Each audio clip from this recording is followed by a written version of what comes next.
2, it's your main man goes back with another reaction. And today we got a disaster reaction, but what can you do? Some things you just gotta see what's the most and what's the least and what's not even on the most or the least things, you know? But we are going to see. Also, I know if they don't have like the Twin Towers on here, I'm gonna be mad. Cause like, and or like, what's it called? It was like the Ohio bombing or something like that, or Oakland bombing. I think that's what it was. I was just watching a documentary at work yesterday. What was it? Not yesterday, but like listening to it Sunday. A bunch of documentaries, but like that one is up there. But we gonna see what they got. So like, comment, subscribe. Make sure you hit that like button though, like for real. And we gonna see what they got. Let's go. There are a lot of things that happen on this planet that are simply out of our control. Try as we might to dominate everything around us, at the end of the day, we are constantly at the mercy of natural disasters. But not all disasters are the fault of nature. In fact, some of the most devastating disasters are simply the fault of human error and negligence. Had a little more care been taken, many of these catastrophes could have been avoided. From oil spills to chemical factories, here are 5 of the worst man-made disasters in human history. Okay, so it ain't that, but the thumbnail had me thinking like it was a. But I misconceived it, so we still gonna check it out. The Deepwater Horizon was a decade-old semi-submersible drilling rig that was stationed in the Gulf of Mexico. The purpose of the structure was to drill an exploratory well over 18,000 feet below sea level. It was a fairly standard operation that was running successfully for many years. However, everything took a turn for the worst on April 20th, 2010. At 9:45 p.m. Central Time, a burst of water erupted from the marine riser and onto the rig. This was followed by a combination of mud, water, and worst of all, methane gas. It wasn't long after this that the methane gas caught fire and exploded. During all of this, 126... Damn. Look at that. They needed, I would say like 6 boats, even though they're showing 3, but you got like 4 water holes and probably some on the other side, but like, damn.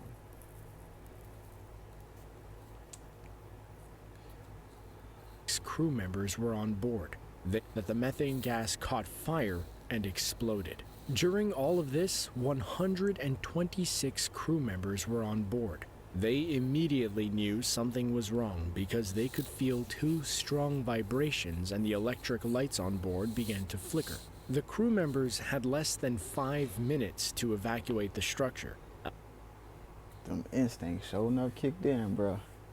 Like, out of the 126 people on board, 11 individuals lost their lives. By the time April 22nd came around, the entire rig had sunk into the sea. This was also the date in which the Coast Guard discovered that oil continued to leak from the rig at a rate of roughly 8,000 barrels per day. 2 remote-operated underwater vessels were sent to try to cap the well, but those efforts proved to be unsuccessful. Next, BP tried to place a 280,000-pound containment dome over the leak. While it is a technique that's useful in shallow water, it too failed here. It wasn't until July 15th, almost 3 months after the initial incident, that the well was finally closed and the leak stopped. An investigation into the incident soon followed. In June of 2010, did you not hear what they said though? It took them that long. the well was finally useful in shallow water. It too failed here. It wasn't until July 15th, almost 3 months after the initial incident, that the well was finally closed and the leak stopped. An investigation into the incident soon followed. In June of 2010, the House Committee on Energy and Commerce said that BP should have used cement at the well. It would have cost the company $128,000 and would have taken between 8 and 12 hours to complete. A more thorough investigation found that 6 different But the thing is about cement, that water gone. Y'all gonna have to keep on going down there and cementing that shit up. So it's like you can't keep on. You can't think one time is gonna hold it. Like, why you think they gotta replenish all the concrete that's on the ground right now, or redo, I should say? But like, operations, equipment functions, and tests ultimately led to the blowout in the 32 hours preceding the explosion. In July of 2015, BP agreed to pay $18.7 billion in fines, making it the biggest corporate settlement in the history of the United States. Meet Abby, the next-gen smart hydroponic grow box. With Abby, Anyways, on the night spanning December 2nd and 3rd, 1984, one of the worst industrial disasters in the history of the world took place. It was on that evening an accident occurred at the Union Carbide pesticide plant located in Bhopal, India. This event released a minimum of 30 tons of an incredibly toxic gas known as methyl isocyanate, in addition to numerous other poisonous gases into the local environment. Sadly, many shanty towns were located in the immediate vicinity of the plant. In total, over 600,000 people were exposed to a deadly cloud of gas that night. These particular gases tend to remain fairly low to the ground. Countless people reported feeling nauseous and that their eyes and throats began to burn, and unfortunately, many people lost their lives in the aftermath. Estimates of the gas leak's death toll range from 3,800 to 16,000, and many people still suffer physical and emotional scars from that night. However, much of the health data related to the incident is still not available. The Indian Council of Medical Research was forbidden from publishing data in regards to the gas leak until 1984. The disaster occurred as a result of water entering a tank filled with methyl isocyanate. This led to a it's always water in it. Don't it seem like it? Like the last one, a couple of water, a little bit of water got into the gas or whatever. And this one, water. Can't put water on fire or lava.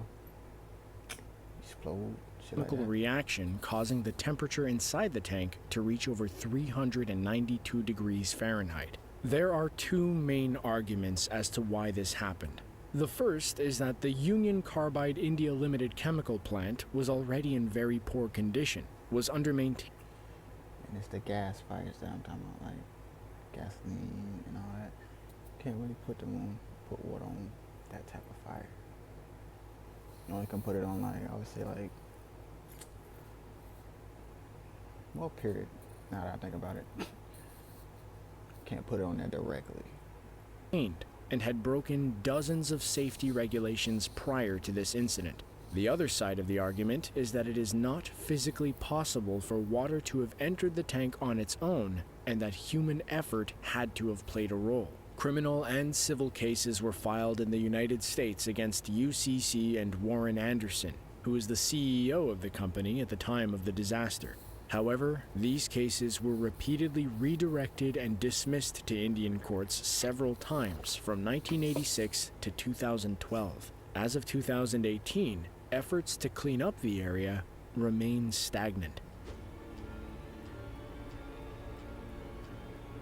Chemical plant explosions happen all over the world, like this one that occurred at a Texas chemical plant back in 2013. But one of, if not the worst to ever happen, was the Jilin chemical plant explosion. The Jilin chemical explosion actually consists of a series of blasts that took place on November 13, 2005, in Jilin City, China. Over the period of a single hour, numerous explosions occurred at the number 101 petrochemical plant that resulted in 6 deaths and dozens of injuries. 2 days after the explosions, it was determined that the accident site had a nitration unit for aniline equipment. One tower was jammed up and not handled properly, which ultimately led to the explosions. These blasts were so powerful that they completely shattered windows that were at least 650 feet away. Fires built up from the blasts that were not put out. That's a big ass sonic boom shit. What you mean? Damn. Until the following day. More than 10,000 individuals had to be evacuated out of fear that more explosions could have been imminent. While initial reports thought that the explosion could have occurred as a result of terrorism, the company stated that it was a result of a chemical blockage that had not been fixed. The fallout from the explosions lasted more than just that day. It significantly polluted the nearby Sangwa River. An estimated 100 tons of pollutants, including nitrobenzene and benzene, entered the river. Exposure to benzene has been linked with leukemia and reduced red blood cell counts. The contaminants gradually flowed into the Strait of Tartary and then eventually into the Sea of Japan. The effects of the explosion also made their way to Russia. On December 16th of that year, the toxic slick that had entered the water arrived in the city of Khabarovsk. Granted, the slick was severely diluted by this point, but Russia prepared by digging extra wells and storing clean water before the slick reached the city.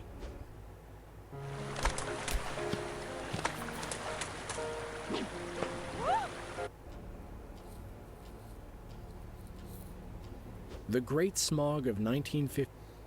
I was just thinking about it because we got like a close one, like a couple close one of them around here. Like they're not that close, but like, I'll say like 5 miles away from where I'm at. But it's just like, damn, they could do that. It can shoot a sonic boom like that and shatter glass.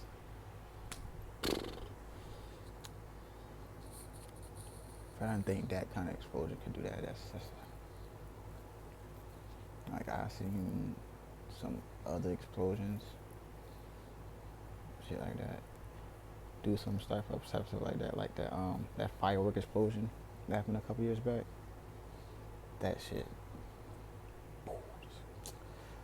Yeah, like damn. T2 refers to a significant air pollution event that overtook the city of London in early December of 1952. It was marked by a period of unusually cold weather, including windless and anti-cyclone conditions. However, those factors didn't create the event all their own, or else this entry wouldn't make it on the list of man-made disasters. Much of the smog was due to collected airborne pollutants, mostly due to the city's heavy reliance on coal. While there had been smog events in the past, nothing was on the same scale as this. It resulted in a huge disruption by limiting people's visit. You can't see shit if it don't have no light on it. It is dark. It might be an old picture, but damn. You can see the lights, but you ain't gonna see where it hit you. The smog even made its way into indoor areas. Government reports that were made in the weeks that followed found that nearly 4,000 people died as a result of the smog, while an additional 100,000 people suffered illnesses. It was the worst smog event in the country's history. So much so. They look like zombies, bro. They look like zombies. Especially this one. This one right here close to the right of my screen. Of the screen. There's a tall one right here. They look like they're covered in ash too. Like, damn. That it led to many changes in regulations and practices. The most important item to come out of this event is the Clean Air Act of 1956, which introduced numerous measures to severely limit air pollution in the area. There were mandates calling for smokeless fuels, particularly in high population regions. The bill has undergone modifications over the years, as well as a full repeal when the Clean Air Act came into effect in 1993. Luckily, nothing like London's Great Smog has occurred since. Thank God, bro. Thank God. The Minamata disaster has one of the most ominous openings out of any man-made disaster ever. In the mid-1950s, people in the small Japanese town of Minamata began to notice cats going crazy and falling into the sea. Many believed the cats were intentionally committing suicide. However, the ailment that afflicted the cats soon made its way to people. Residents reported feeling numb in the lips and limbs. Many began to have problems seeing or hearing, and just like the cats, many people appeared to be going crazy and shouting uncontrollably. Something was affecting their nervous systems. It took until July of 1959 for the source of these ailments to be located. It all came down to people developing high levels of mercury poisoning, which has since been named Minamata disease. The immediate attention turned to a huge petrochemical plant run by the Chiso Corporation that was dumping large amounts of mercury into the Minamata Bay. When the fishermen protested the Chiso Corporation, the corporation made people sign deals. These documents stated that the company would compensate individuals for their illnesses, but they would not accept any present or future liability. This is why I thought we had a dump thing for like this type of shit. A lot of townspeople, assuming this would be the only way to receive any amount of compensation, signed the paperwork. It took until 1968 for Chiso to stop poisoning the waters around Minamata. In 2004, Japan's Supreme Court ordered the government to pay 71.5 million yen, which comes out to about 703,000 American dollars, to the disease victims of Minamata. I thought it was gonna be like $1 billion or something like that. That's a little cheap for a government shit. Like,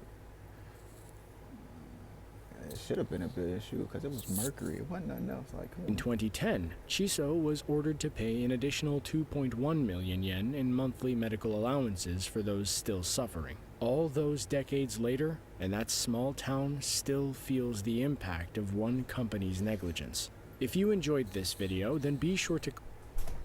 exactly, like, what the heck?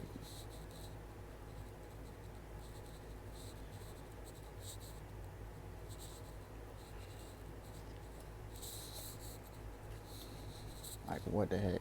It should have been like in $1 billion, or at least in $1 million.